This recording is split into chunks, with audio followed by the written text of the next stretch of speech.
A Revolução de 25 de Abril de 1974 ficará para sempre na memória dos portugueses como o início da vida democrática em Portugal. A ação foi liderada por um movimento militar, o Movimento das Forças Armadas, ou MFA, composto maioritariamente por capitães que tinham participado na Guerra Colonial.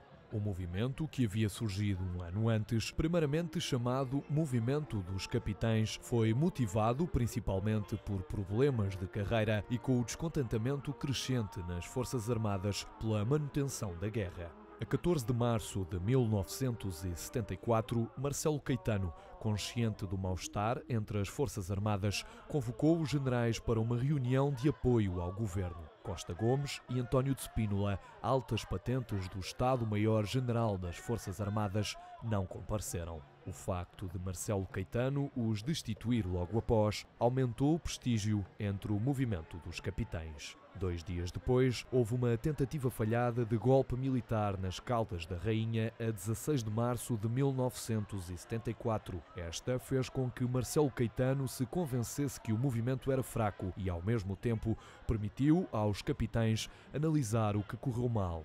A comunicação na Operação Fim Regime seria crucial.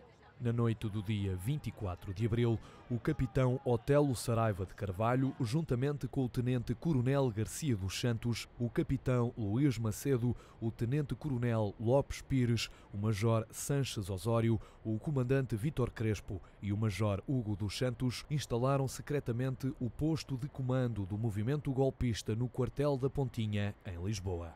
O capitão Otelo Saraiva decidiu usar a rádio para sincronizar os momentos de partida das tropas. Faltam 5 minutos para as 23 horas. O Paulo de Carvalho com o Eurofestival 74. E depois, meu Deus.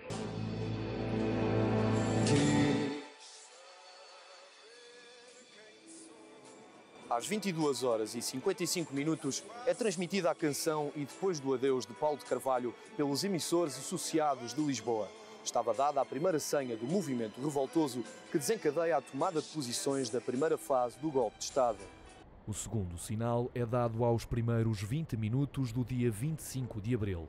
A voz de Leite de Vasconcelos, no programa Limite da Rádio Renascença, lança a segunda senha antes de emitir a canção Grândola Vila Morena de Zeca Afonso, que era então censurada.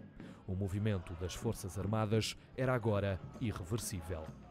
O golpe militar teve a colaboração de vários regimentos militares. No norte, uma força do SICA I, liderada pelo tenente-coronel Carlos de Azevedo, toma o quartel-general da região militar do Porto. Forças do BC9 de Viana do Castelo tomam o aeroporto de Pedras Rubras. Forças do CIOE tomam a RTP e a Rádio Clube Português. A Escola Prática de Cavalaria, que parte de Santarém, comandada pelo então capitão Salgueiro Maia, cabe o papel mais importante: ocupar os acessos ao Banco de Portugal, a Rádio Marconi e a ocupação do Terreiro do Paço. Às 3 horas e 30 minutos, a coluna sai em direção a Lisboa. Também associados ao movimento revoltoso estavam o Batalhão de Caçadores 5, comandados pelo Major Fontão, com o objetivo de ocupar o quartel-general de Lisboa e cercar o Rádio Clube Português. Este seria o posto de comando rádio do movimento. A Escola Prática de Administração Militar, com uma coluna comandada pelo capitão Teófilo Bento, tem como objetivo entrar na RTP, na Alameda das Linhas de Torres, desarmar os guardas e ocupar as instalações para depois montar o dispositivo de defesa. A emissora nacional estava entregue aos capitães Oliveira Pimentel e Frederico de Moraes, que contavam apenas com 47 homens e tinham como objetivo defender os estúdios a todo o custo. Estas seriam as principais forças que aderiram ao movimento. Sendo que na década de 70 a informação não circulava com a mesma facilidade de hoje, o MFA decidiu enviar representantes do movimento para vários pontos de Portugal para que todos soubessem o que estava a acontecer e quais eram as mudanças. Ao todo, seriam milhares de militares nas ruas. Ao longo da noite, os objetivos das várias colunas foram sendo cumpridos e às 4 horas e 26 minutos era dada a ordem para ser transmitido o primeiro comunicado. Em todo o país, os militares ouviram pela voz de Joaquim Furtado o primeiro de vários comunicados que haviam sido redigidos pelo Major Vítor Alves. Aqui, posto de comando do movimento das Forças Armadas. As Forças Armadas portuguesas apelam para todos os habitantes da cidade de Lisboa no sentido de recolherem as suas casas, nas quais se devem conservar com a máxima calma.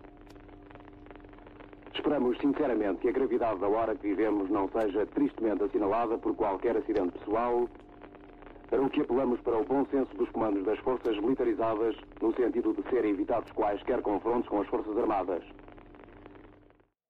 Quanto às forças do regime, neste caso o Regimento de Cavalaria 7, a adesão do aspirante David Silva ao movimento e a rendição do Tenente-Coronel Fernando de Almeida fez com que pelas 10 horas da manhã a sua força fosse diminuída.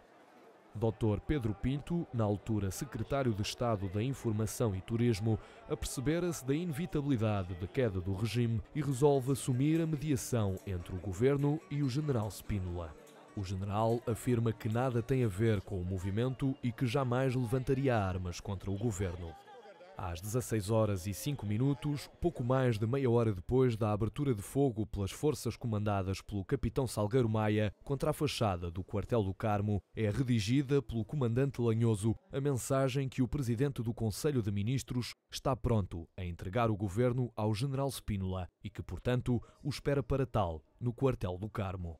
Depois de falar ao telefone com Marcelo Caetano, o general Spínola liga para o posto de comando para falar com Otelo Saraiva. Spínola é então mandatado para receber a rendição do presidente de ministros.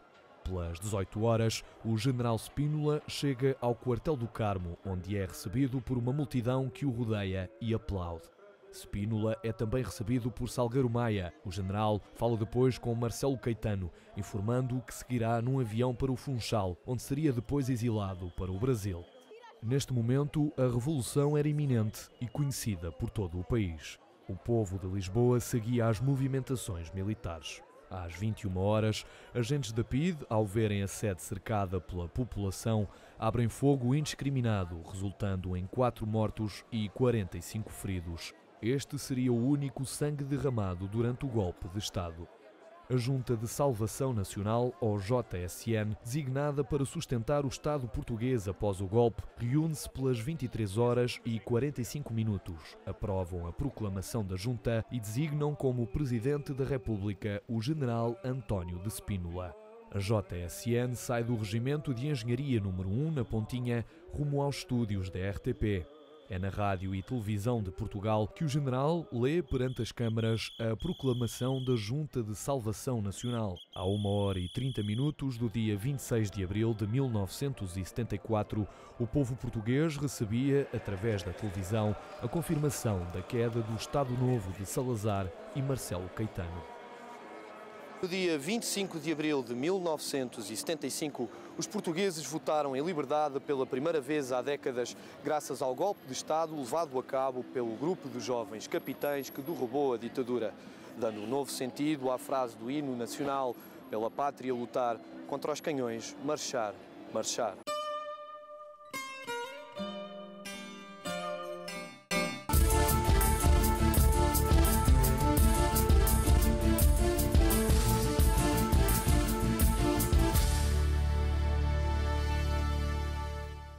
Olá a todos, muito boa noite, sejam bem-vindos a mais um programa Debate Público. Nós estamos em direto agora através da Unifé TV para todo Portugal, continental e ilhas, através da nossa aplicação da Unifé TV Portugal para todo mundo, através do site. E eu quero agradecer a audiência de todos, quero agradecer a senhora, o senhor, você telespectador que nos acompanha fielmente todas as terças-feiras, que liga, que participa dos temas abordados aqui no programa. Agora, 23h11, você acompanhou na matéria o tema de hoje. Nós vamos recordar um pouquinho do que foi o 25 de abril de 1974. Esse ano fazem exatos 50 anos em que a Revolução dos Cravos mudaria a história do país, a história de todos os portugueses. E nós vamos abordar esse tema hoje com a sua participação. Já quero deixar à sua inteira disposição os nossos telefones, o 210 346 091, como também o 218 368 008, para a senhora, para o senhor poder participar conosco. Se você nos acompanha através das nossas redes sociais, através da aplicação ou do site Unifé TV Portugal, você pode nos enviar uma mensagem pelo WhatsApp, é o 918 368 008. É isso, produção? Coloca aí o WhatsApp, por favor, 918 ou 617 038. Pode colocar também para as pessoas o nosso WhatsApp. Está aí, 918 617 038. Você pode participar a partir de agora. Eu já quero também deixar à sua inteira disposição nos nossos stories do Instagram o tema para você participar. Nós temos algumas questões para você, internauta, poder interagir, participar conosco. Vamos colocar a primeira questão já para as pessoas. A pergunta é a seguinte: sente que vive em liberdade? Sim, não, gostaria de viver, nunca irei viver? Você pode deixar aí o seu comentário. Temos uma segunda questão. Vamos colocar para as pessoas. Considera que as consequências do 25 de abril ainda se vivem hoje em dia em Portugal? Sim ou não? Ou se muito pouco? Temos mais uma questão. Comemora o 25 de abril? Você, amigo telespectador, internauta, você comemora o 25 de abril? Sim, entendo, mas não comemoro, ou não quero saber. Você pode agora mesmo acessar as nossas páginas no Instagram, no Facebook, da Unifé TV PT, e deixar lá o seu comentário, deixar lá a sua participação. Ao término do programa, nós vamos, com carinho, fazer aqui a sondagem, como temos feito em todos os programas Debate Público. Eu quero, daqui a pouquinho, já ir no Porto também. As pessoas falaram sobre o tema, as pessoas comentaram sobre o 25 de abril, nessa data comemorativa para muitas pessoas. Foi a data em que caiu o regime ditatorial, né? Entrou então em vigor a democracia. E nós vamos fazer um paralelo também no decorrer do programa a respeito dos dias de hoje. Será que os portugueses vivem em liberdade? Será que os portugueses desfrutam de uma liberdade em todos os aspectos? Vamos falar muito sobre isso no programa de hoje. Mas agora já vamos então ao Porto, é isso, produção? Já temos participações? Já temos? Vamos atender então a Ivone de Casal de Câmara, ela já está conosco. Ivone, boa noite. Boa noite, não é Casal de Câmara, é Vale de Câmara. Escreveram Casal de Câmara para mim, peço perdão. Não há problema. Importante que a senhora está conosco, está sintonizada aí no debate público, e a senhora gostaria de falar sobre o 25 de abril. Sim, é um caso que me interessa, porque quando se deu o 25 de abril eu tinha mais ou menos 15 anos. Sim. Né? E lembro-me perfeitamente como vivíamos antes do 25 de abril. Portanto, a nossa liberdade que temos agora é mais uma liberdade diferente, pronto. Acho que a juventude não sabe o que era antes do 25 de abril, que as pessoas não tinham liberdade de se comunicar. Fala aí um pouquinho, como é que era antes do 25 de abril? Sim. Antes nós não podíamos falar nada de política, nada do que se estava a passar do governo, não podíamos comunicar uns com os outros, havia a guerra nas nossas ex-colónias, né? Em Angola, Moçambique, Guiné, Timor, Macau, nas colónias. E então, nessa altura, a juventude entre os 20 anos e os 22 anos eram despachados, quer queiram, quer não, eram todos despachados para as nossas colónias. Né? O governo mandava para lá a nossa juventude. E eu recordo-me, nessa altura, vir os mortos, os jovens que morreram e que eram enterrados lá na minha freguesia. Recordo-me ver aquelas urnas pequeninas que eram os restos mortais deles, e as mães a chorar. Alguns eram já casados e tinham deixado as mulheres aqui, partiram e não voltaram só os restos mortais. E eu recordo-me aquelas mães a gritar quando chegavam. Mas e o dia a dia, hein, senhora assim. Ivone, o dia a dia, por exemplo, dos jovens, dos adolescentes, das pessoas, como era?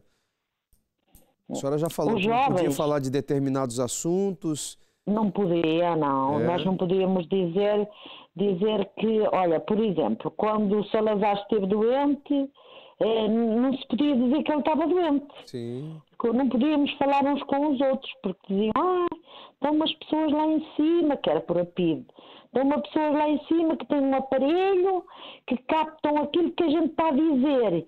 E depois vem a PIDE-nos buscar. O certo é que não eram as pessoas lá de cima, mas eram as pessoas cá em baixo, ou era a PIDE que estava espalhada por a nossa terra, não é? por vários lugares, e depois comunicavam. E eu sei que o meu pai foi 3 vezes levado por a PIDE para ser preso.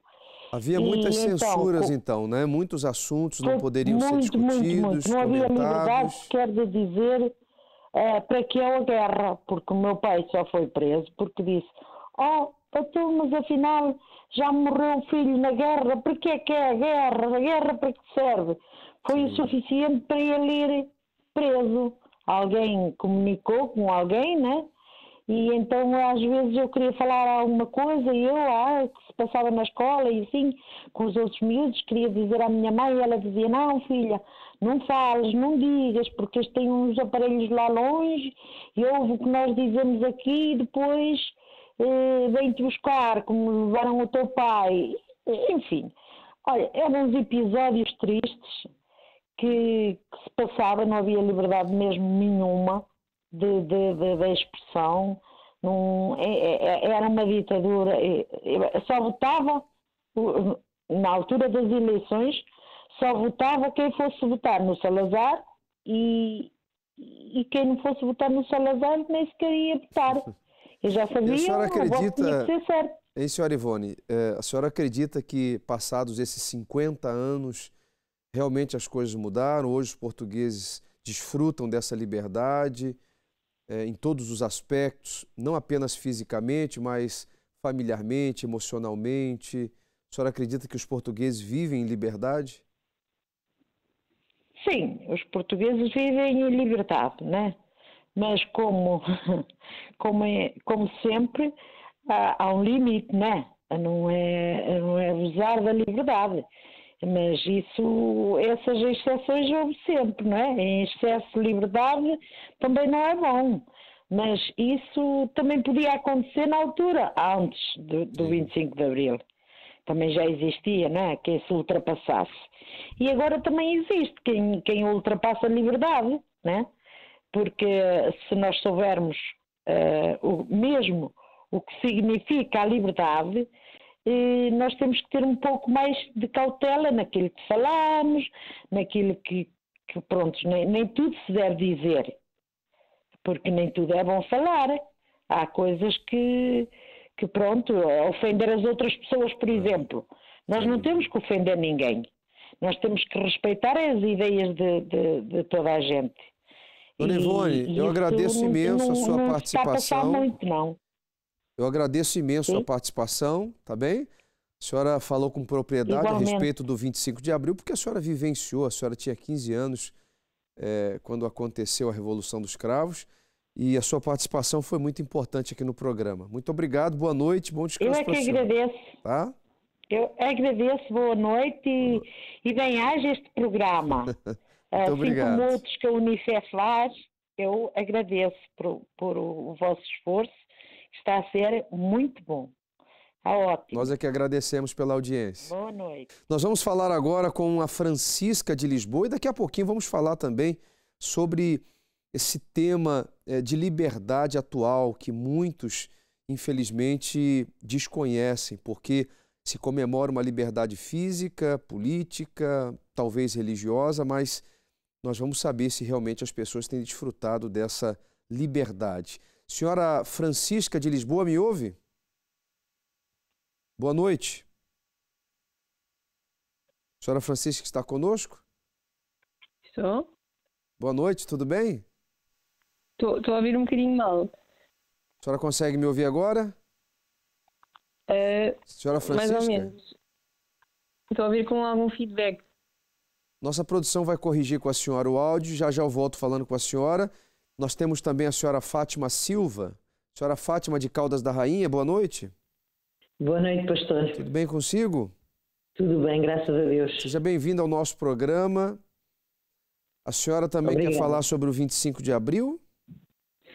Sim, pastor, é assim, o 25 de abril, eu tinha 13 anos quando se deu o 25 de abril. Sim. Portanto, eu vivenciei o tempo do fascismo, onde o meu pai ia sendo um dos presos políticos. Graças a Deus que se deu o 25 de abril e ele acabou por não ser preso como preso político. Mas sim, eu vivenciei toda essa situação. E como é que era, dona Fátima? A senhora acredita que os dias atuais são bem melhores? As pessoas têm noção dessa liberdade, dessa democracia? Estão vivendo isso? O país vive isso? Olha, pastor, eu tenho que lhe dizer muito honestamente, a liberdade foi muito bem dada, foi uma liberdade até muito condescendente, não houve problema algum, até foi a Revolução dos Escravos, mas hoje, muito honestamente, as pessoas não sabem, vamos lá, agradecer aquilo que aconteceu. Então, eu creio que hoje a liberdade é uma liberdade abusada, é uma liberdade que não tem nada a ver com aquilo que o povo português lutou durante 48 anos e depois acabámos por ter essa liberdade. Mas hoje essa liberdade não é a liberdade que foi dada, que foi conquistada. As pessoas hoje tomam a liberdade de uma forma muito má, muito honestamente. Muitas pessoas adulteraram, então, a liberdade, a essência da liberdade do 25 de abril de 74 foi sendo adulterada ao longo do tempo. Hoje, muita gente não desconhece o que é liberdade e acaba por se tornando prisioneira, né, de muitas atitudes, de muitas decisões, de muitas escolhas que jamais deveriam ter sido feitas, né, senhora Fátima? Pastor, sem dúvida nenhuma. Porquê? Porque as pessoas foram abusando também da própria liberdade. Porque em vez de terem poupado, vamos lá, terem continuado a dar andamento àquilo que se tinha conquistado, não, foram tomando outras direções, outras atitudes menos corretas do que a própria liberdade tinha sido conquistada e tinha sido dada para se poder usufruir. Tá certo, dona Fátima. Muito obrigado pela sua participação. Muito gosto em tê-la aqui no programa. Obrigada, boa noite. pastor. Deus abençoe. Ótimo descanso para si, tá bem?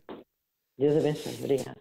Vamos falar com a Francisca agora? Conseguimos? Senhora Francisca, boa noite. Olá, boa noite. Olá, agora sim. Agora sim, boa né? noite. Tudo bem consigo? Tudo bem. Antes de mais, obrigada pelo contacto. Obrigado nós. A senhora acredita que o país, as pessoas realmente desfrutem da liberdade conquistada em 1974 pela Revolução dos Cravos?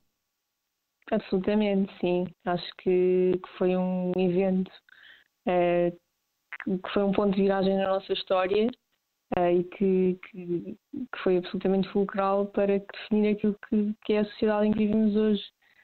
Eu não vivi a Revolução dos Escravos, não vivi 25 de Abril, tenho 27 anos, mas tenho pessoas da minha família que viveram e que têm muito marcado essas vivências e pessoas com quem eu falo e também pelos dados estatísticos, pelos documentos históricos, por todas as coisas e informação a que temos acesso.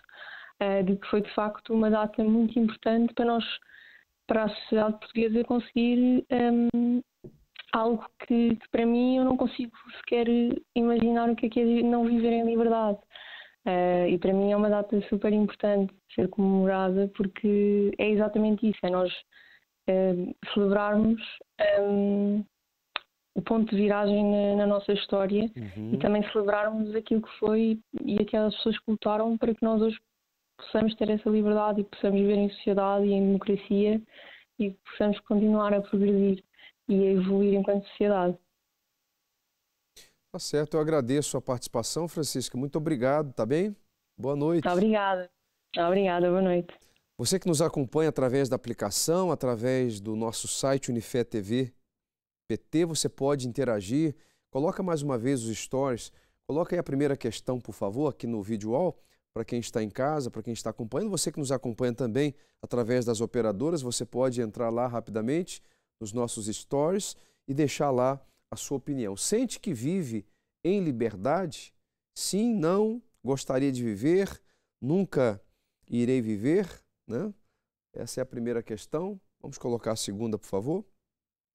Considera que as consequências do 25 de abril ainda se vivem nos dias de hoje? Sim, não ou muito pouco? E uma terceira questão, vamos colocar, por favor. Comemora o 25 de abril? Sim, entendo, mas não comemoro ou não quero saber. Entra lá rapidamente nos nossos stories e a sua participação ela tem grande importância, porque hoje nós estamos a falar desse tema 25 de abril, Revolução dos Cravos, e este ano comemora-se 50 anos.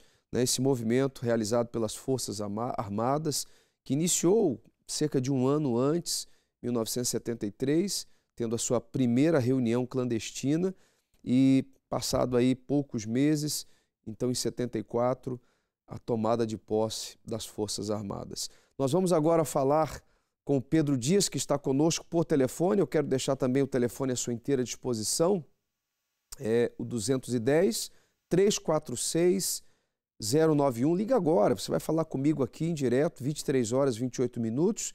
Temos também o 218 368 008. Daqui a pouquinho fazendo um paralelo também acerca da liberdade emocional, da liberdade espiritual, familiar, que muitas pessoas realmente estão fora desse contexto de liberdade. Estão comemorando ou comemoram uma liberdade física, mas espiritualmente, emocionalmente, muitos estão ainda escravos, muitos ainda estão aprisionados. Pedro Dias, boa noite, seja bem-vindo. Boa noite. Como é que está? Tudo bem? Tudo bem, obrigado. Você esteve no 25 de abril ou só apenas ouviu falar? Não tinha ainda nascido? Não, eu não estive no 25 de abril. Eu tenho 32 anos, okay. Por isso não estive presente, mas conheço muitas pessoas com quem trabalho, família, que passaram pelo 25 de abril e por todo esse processo revolucionário que aconteceu há 50 anos. Uhum. E das experiências que vou ouvindo, sem dúvida que o 25 de abril foi muito importante e continua a ser importante para nos mantermos uma sociedade livre, com direitos, com direito à saúde, com direito ao trabalho, à cultura. Ou seja, no 25 de abril, aquilo que nós damos muitas vezes por garantido hoje em dia, que é um hospital, que é a nossa educação, que é o podermos ir ao cinema, podemos ouvir rádio, podemos ouvir música em qualquer lado, isso antes não acontecia. Uma das coisas que mais era censurada na altura, pelo ponto de vista das pessoas que presenciaram, né, das pessoas que conversam sobre o tema, que vivenciaram o tema, era justamente a liberdade de expressão. Era uma das, digamos, uma das liberdades que havia mais censura, né, Pedro? Exatamente. As pessoas mesmo muitas vezes em casa, como ninguém sabia quem é que pertencia à PIDE, muitas vezes mesmo em casa tinham mais ou menos controlar aquilo que diziam, porque tinham algum receio que algum familiar ou amigo mais próximo, sem eles saberem, pudesse fazer depois alguma coisa contra eles, só por darem sequer a sua opinião do que se estaria a passar na altura. Tá certo, Pedro. Obrigado pela sua participação. Muito boa noite, tá bem? Ok, obrigado. Boa noite. Até uma próxima oportunidade. Vamos agora às ruas do Porto. Vamos saber a opinião das pessoas e o que elas falam a respeito do 25 de abril, que neste ano comemora 50 anos. No dia da Revolução eu estava em casa, tinha 11, 12 anos e acho que foi uma alegria, pelo menos para os meus pais e para as pessoas que me rodeavam, uma alegria muito grande, porque tinham sido anteriormente seguidos pela polícia do Estado e, portanto, a PIDE, neste caso, e foi uma alegria muito, muito grande, e acho que toda a gente deve celebrar o 25 de Abril, toda a gente deve comparecer nos aliados ou nos locais onde forem feitas as respectivas celebrações, para podermos demonstrar à juventude o que foi o 25 de Abril e o que era o passado. Como era viver naquela época? Lembra-se quais eram as maiores dificuldades e privações? Sim, lembro-me, sim senhor. As maiores dificuldades eram os ordenados, que eram poucos. Havia realmente emprego, mas as pessoas, portanto, o patronato pagava pouco, as pessoas não podiam falar livremente, havia muitos condicionalismos, mas vivia-se daquela maneira há 50 anos atrás. Como era viver naquela época? Quais eram as maiores dificuldades e privações? Era quase como agora. Era quase, naquela época havia miséria e coisas, é tudo. Era quase como agora. Eu lembro-me que no liceu íamos tomar café e estavam sempre bebidos, portanto não se podia falar, não se podia usar calças no liceu público, as raparigas não podiam usar calças. Os liceus, a maioria eram ou femininos ou masculinos. Na altura só havia um liceu misto, que era o Garcia da Horta. Mas fundamentalmente era a falta de liberdade e uma pobreza extrema no interior. Maiores privações, não podíamos dizer nada. Na escola, ai de ti que dissesse só uma coisinha. Nada de partidos. Lembro perfeitamente do meu falecido avô a receber a cartinha com o voto para ir votarmos à Câmara Municipal de Matosinhos, e são coisas, recordações que a gente acredita. À mesa pouco se falava, hoje fala-se tudo e mais alguma coisa. A gente era muito maltratada no trabalho, não tinha opção de dizer nada, ainda que tivesse muita razão. Agora mudou tudo, mas é radical para melhor. Tudo, mudou tudo. O trabalho, a maneira de trabalhar e a maneira de ser respeitada no trabalho. Mudou tudo. Sente-se uma mulher livre? Sim. O que acha que mudou desde esse dia, passados estes 50 anos? O que mudou? Não sei. Talvez tenha mudado algumas coisas, mas não é grande, não há grande diferença. Podia ser melhor. Acho que foi liberdade a mais, se calhar. Em certos sentidos foi liberdade a mais. Provavelmente podemos ter mais critérios, mas talvez liberdade excessiva, um bocadito. Tanto da minha parte, como da parte desta juventude, tudo. Devia haver mais termo de igualdade. E nós já falamos, até falar nisso, até falamos a nível político. Nós temos uma certa liberdade expressiva, muito a nível político. Vamos olhar para a Assembleia e vimos aqui o Zé Povinho, que é o dia-a-dia. É contar os tostõezinhos e mais nada.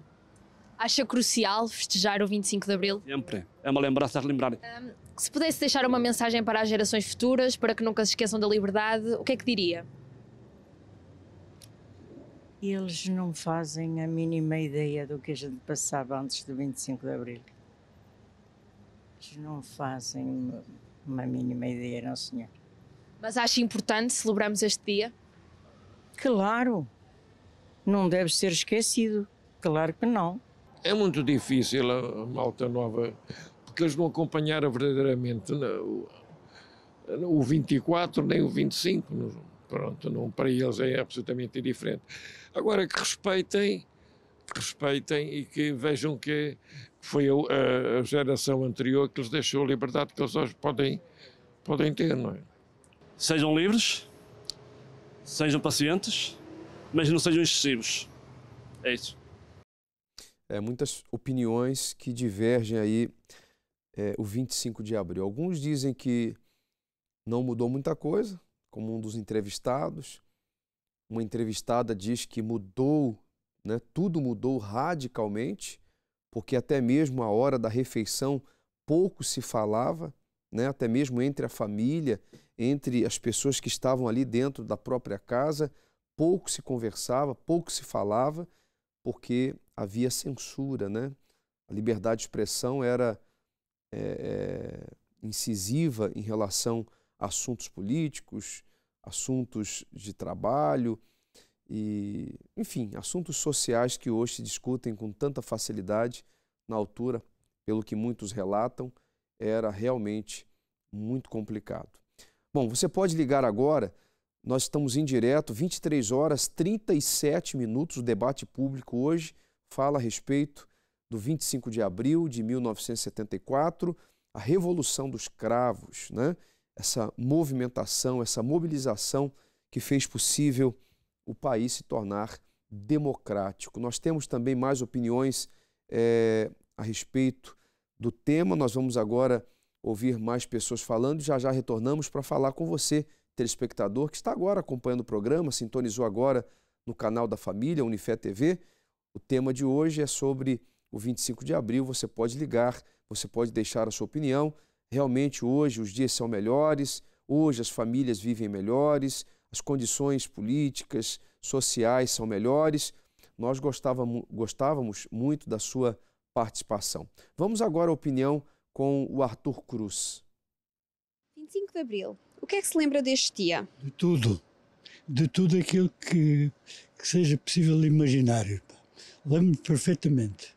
Como é que foi viver este dia? Como é que foi? Foi igual aos outros, pá. Fui para o trabalho e depois mandaram-me embora para casa porque havia uma revolução. O que é que sentiu quando lhe disseram isso? Não senti nada de especial, pronto, quer que lhe diga que me senti aliviado, muito aliviado. Como é que era vivida aquela época? Normalíssimo, pá. Para mim não tinha problema nenhum. Não haviam privações ou até dificuldades? Não havia, com certeza que havia agora. Querem-me convencer que agora era só privações, que não havia, o resto era tudo mau. Não era nada, pá. Mau passou a ser e depois só começou a ficar bom no 25 de novembro, porque naquele ano e tal aquilo foi os disparates todos, até que no 25 de novembro então voltou tudo àquilo que devia ter sido no 25 de abril. E costuma celebrar este dia ou para si é um dia banal? Para mim é um dia como outro qualquer. Para mim é mais importante o 25 de novembro do que o 25 de abril, porque o 25 de abril depois foi adulterado, porque entretanto tomaram conta disto, pá, de assalto. E aí é que foi a desgraça toda. Como é que foi viver este dia? Foi muito intenso. Primeira coisa que me lembro, ia trabalhar, ia entrar às 8. E durante toda a noite tinham estado a informar as pessoas para não saírem de casa. E quanto mais informavam para não sairmos, mais pessoas estavam na rua. Mais íamos todas para a rua. E então eu ia para a fábrica e não havia transportes. Então fui a pé de casa até ao primeiro quartel que encontrei, porque só tínhamos não havia telemóveis, não é?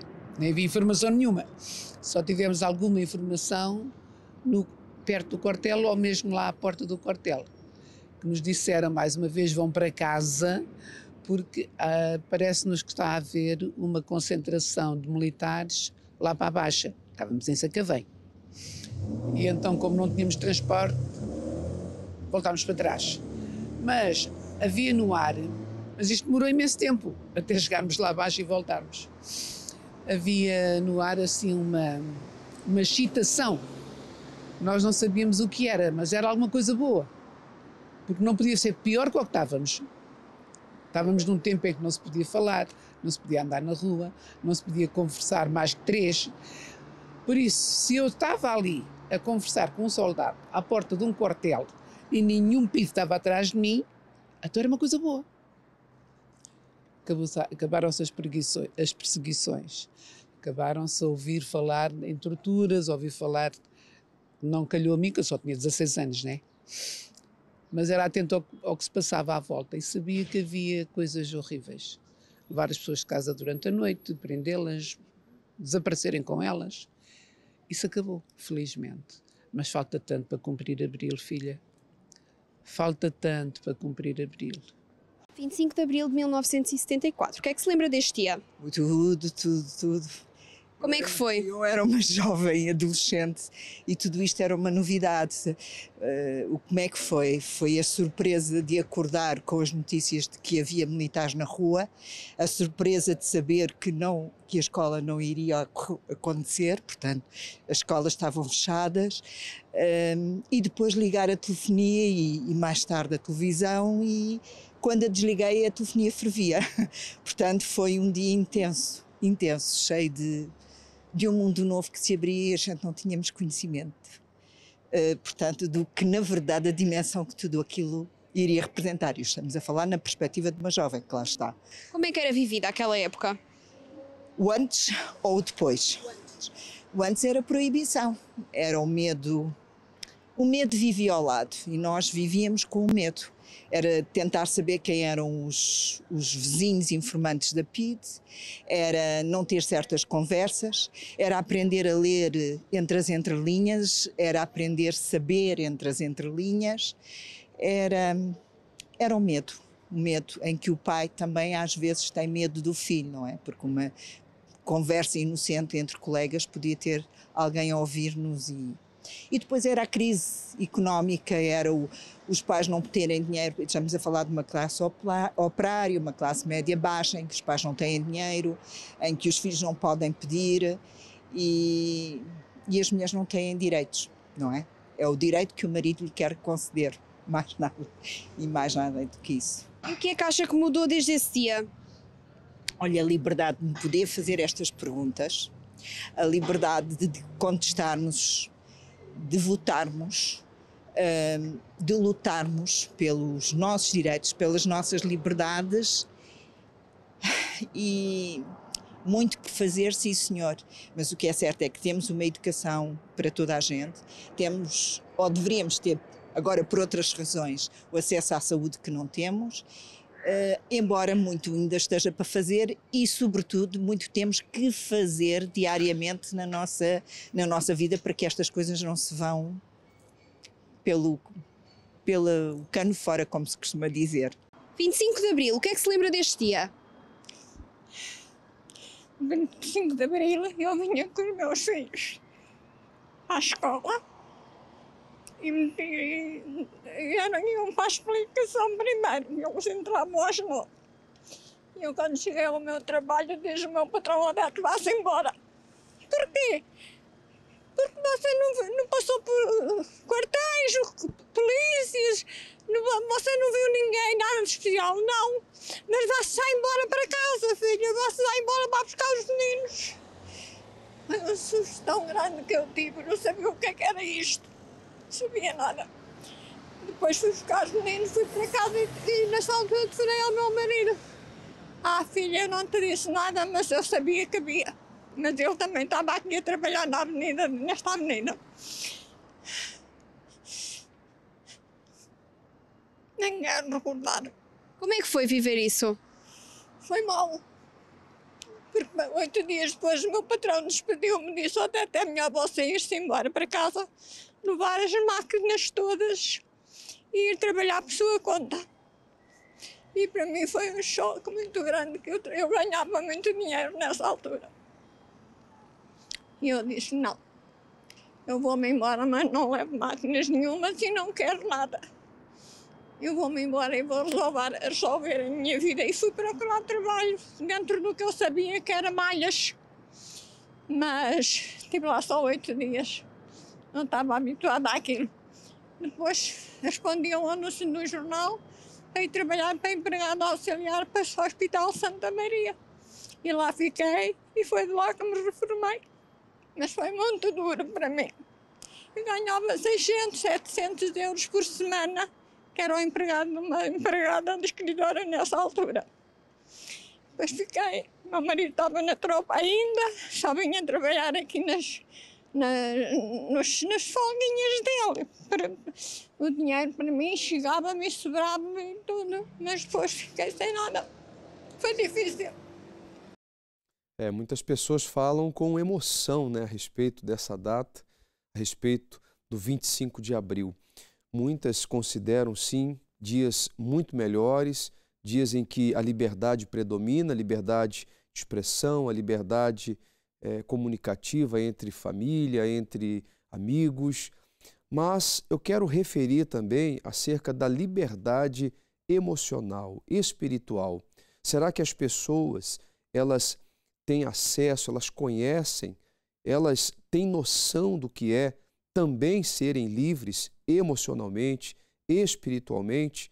Se você acompanha agora o debate público, você vai compreender perfeitamente as minhas palavras na história de vida da Mariana. Mariana, ela teve um casamento muito difícil, em que o marido passava a vida nas noites, isso a levou a entrar em depressão. Ela entrou numa escravidão emocional, ela entrou num cárcere emocional muito forte que a fazia chorar, ela não conseguia se ver livre dos problemas e assim foi por muito tempo.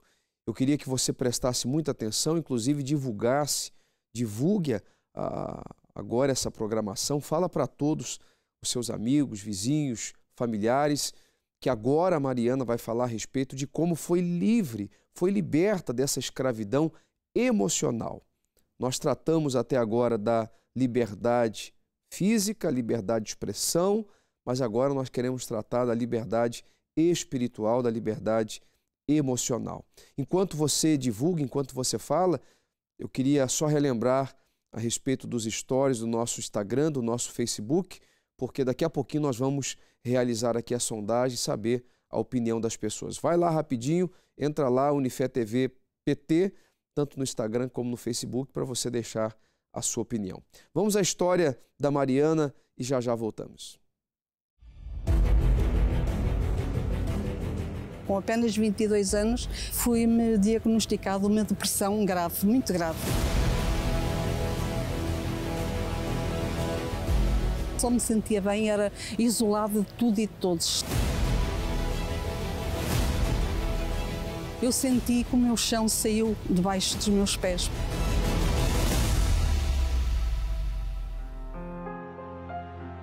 Eu vim de uma família feliz e tranquila, entretanto conheci o que foi o meu marido. Nos princípios ainda foi uma vida abençoada, uma vida feliz, tranquila, só que ao longo do nosso relacionamento começaram os meus problemas. Ele também era uma pessoa que vivia muito à noite, e na altura que eu saía para o meu emprego era quando ele chegava. Devido a eu estar a viver nesse ambiente, foi-me diagnosticado uma depressão grave, muito grave. Eu, na altura, trabalhava na Faculdade de Ciências Médicas, fui-me diagnosticado também a dor ciática, que é um nervo que nós temos, que nos apanha a parte toda da anca, portanto, dificultava-me muito eu levantar-me para o meu emprego. Com esta situação, portanto, eu só me sentia bem, era isolada de tudo e de todos, só chorava, andava muito triste, muito infeliz. O meu próprio diretor de serviço me aconselhou a que, devido àquele problema da dor ciática, eu não levantasse pesos do chão porque estava sujeita a ficar ali e ficar numa cadeira de rodas. Eu, com apenas 22 anos, quando o médico me falou que também não havia cura, porque na altura não havia cura, como ainda não há cura para a depressão, nem para a dor ciática, eu senti que o meu chão saiu debaixo dos meus pés. Portanto, com apenas 22 anos, eu senti-me triste e abandonada, porque eu estava a viver aquele ambiente, já tinha um filho, que é o meu filho mais velho, e senti-me, o que é que vai ser da minha vida? Eu senti-me mesmo perdida. E, portanto, devido a essa situação, eu só tinha a vontade de chorar, desaparecer e, por vezes, até pensava, meu Deus, para continuar a viver? Nunca tive o pensamento de suicídio, mas pensava muita vez, meu Deus, o que estou a fazer neste mundo? O porquê disto tudo?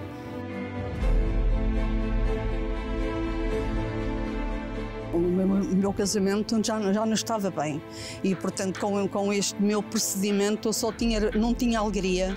Não me sentia bem onde estavam muitas pessoas reunidas, não tinha alegria nenhuma, não tinha disposição nenhuma e também devido ao ambiente que eu tinha em casa, era uma pessoa que não me dava apoio nenhum, não se preocupava se eu estava bem, se não estava e portanto a minha vida era esta.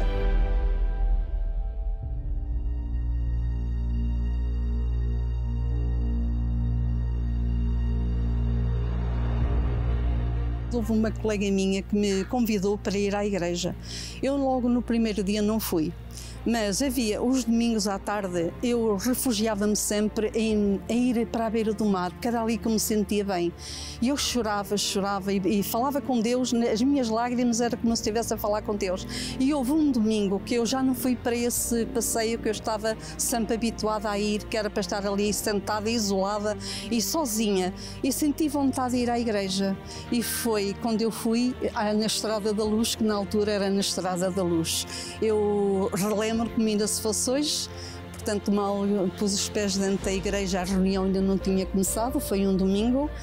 E eu sei que só chorei, não estava ninguém da igreja, eu só chorei e vi que ali que havia uma forte presença.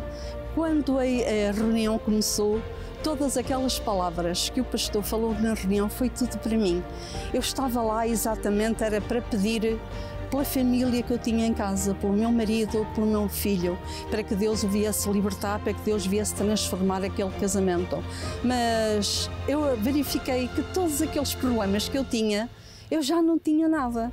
O nervosismo eu já não tinha, já era uma pessoa muito mais calma, eu já não tinha a dor ciática, apercebi-me que quando me levantava já tinha aquela facilidade em me movimentar, coisa que eu não tinha, e a depressão, era aquela tristeza que se apoderou dentro de mim, eu já me sentia uma pessoa calma, tranquila, e comecei a notar logo ali uma diferença muito grande em mim.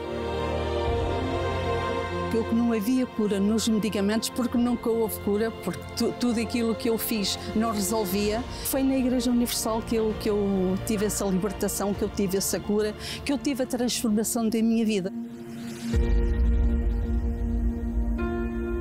O casamento, entretanto, não se conseguiu restaurar, não houve possibilidades de haver transformação na vida daquela pessoa, inclusive cada vez era pior. E na altura também já passei para ter 2 filhos, já tinha 2 filhos, e comecei a ver que mesmo para a adolescência dos meus filhos aquilo não era ambiente e nem era vida para estarmos a viver. Não deu, dei todas as oportunidades, fiz tudo que estava ao meu alcance para salvar aquele casamento. A pessoa já não estava nem ali, não aproveitou. Hoje, graças a Deus, Deus me abençoou. Portanto, estou com uma pessoa que me completa, que me faz feliz, que estamos os dois na mesma fé, que estamos os dois nos mesmos propósitos e seguimos os dois o mesmo Deus. O meu marido é uma pessoa muito calma, muito tranquila, é uma pessoa que me compreende. Estamos os dois sempre no mesmo espírito, completamos-nos um ao outro, concordamos com tudo. Um não faz nada sem a concordância do outro e, portanto, eu sou feliz neste momento, ao fim de tantos anos com aquela infelicidade, neste momento Deus me abençoou.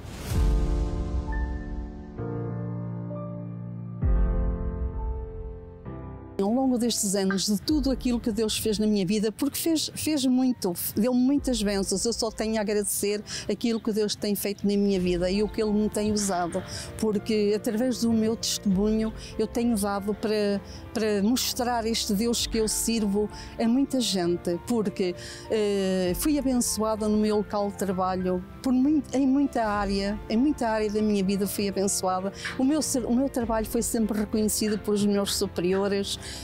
Portanto, tudo aquilo que Deus me deu, tudo aquilo que Deus me abençoou, foi tudo muito bom, mas o bem maior, o bem mais precioso que eu podia ter foi o Espírito Santo. Foi o que eu recebi na Igreja Universal e é Ele que me dá forças, é Ele que me dá entendimento, é Ele que me sustenta dia após dia e é nele que eu confio, é dele que eu deposito a minha vida. Tenho ânimo, tenho força, tenho paz, tenho tudo aquilo que eu podia desejar. Com o Espírito Santo eu tenho tudo. portanto, eu hoje agradeço a Deus o ter a minha saúde restaurada. Já não tenho depressão, já não tenho dor ciática, já não tenho nervosismo, já não sou infeliz na minha vida comum. Portanto, os meus filhos também são abençoados e hoje agradeço a Deus o me ter trazido à Igreja Universal e ser feliz neste momento. Não posso desejar mais nada, porque estou na presença de Deus, tenho calma, tenho paz e a Ele eu agradeço tudo. Eu posso comprovar que o Deus que fez milagres no passado continua a fazer no presente, porque foi tudo o que Ele fez na minha vida. Agora você entende bem o que é realmente liberdade em todos os aspectos, não apenas físico, não apenas uma liberdade de expressão, comunicativa, mas uma liberdade emocional, espiritual, familiar. Veja que a senhora Mariana, ela foi livre da escravidão, da depressão, das doenças. Ela hoje é uma pessoa que desfruta da liberdade por meio de uma fé inteligente, prática, uma fé colocada na palavra do Criador, né? Na palavra de Deus, independentemente da sua religião, de quem quer que a senhora, o Senhor seja, do que você tenha feito, você precisa provar dessa liberdade, você precisa experimentar essa liberdade dentro de si, na sua alma. Você terá a oportunidade nesta quarta-feira, o dia todo, em uma das moradas que você pode acessar agora, o site universal.pt. Nós temos as nossas moradas, os nossos templos, e você pode acessar para experimentar, né? É acessível, é perfeitamente acessível essa liberdade emocional, essa liberdade espiritual, e todas as pessoas que aqui falam nessa programação mostram, né, que alcançaram, como foi o caso da senhora Mariana. Bem, nós vamos à nossa sondagem do Instagram. Coloca, por favor, vamos colocar aqui, por gentileza, primeira sondagem. Sente que vive em liberdade? As pessoas, elas disseram sim, né? 80%, 13% diz que não, 7% diz que gostaria de viver. Vamos à próxima questão. Vamos ver o que os internautas colocaram. Ops! Deu aí um black. Agora sim. Considera que as consequências do 25 de abril ainda se vivem hoje em dia? 71% diz que sim, 12% diz que não, 17% diz que é muito pouco. A última questão, por favor. Comemora o 25 de abril? 24% diz que sim. Olha, ainda há muitas pessoas que comemoram essa data. 65% diz que entende, mas não comemora, e 11% não quer nem saber do assunto. História é história, e a cada ano que passa a tendência é ser esquecida. Nós chegamos ao fim do nosso programa. A senhora, o senhor, você telespectador, internauta, pode enviar a sua sugestão de tema. Nós temos um e-mail, é esse aí. Participe do debate público, jornalismo@unifetv.pt. Você pode enviar a sua sugestão de tema, será avaliado pela nossa produção. Sendo pertinente, será um prazer trazê-lo aqui no debate para ouvirmos a opinião das pessoas, tá bom? Chegamos ao final do debate público de hoje. Foi um prazer muito grande estar com todos. Espero ter ajudado, espero que a senhora e o senhor agora compreendam definitivamente que o que está em questão não é apenas a liberdade física, a liberdade de expressão, a liberdade religiosa, política, mas, sobretudo, a liberdade espiritual, a liberdade emocional, que é necessário para que um ser humano seja feliz. Forte abraço a todos, boa noite e até o nosso próximo encontro.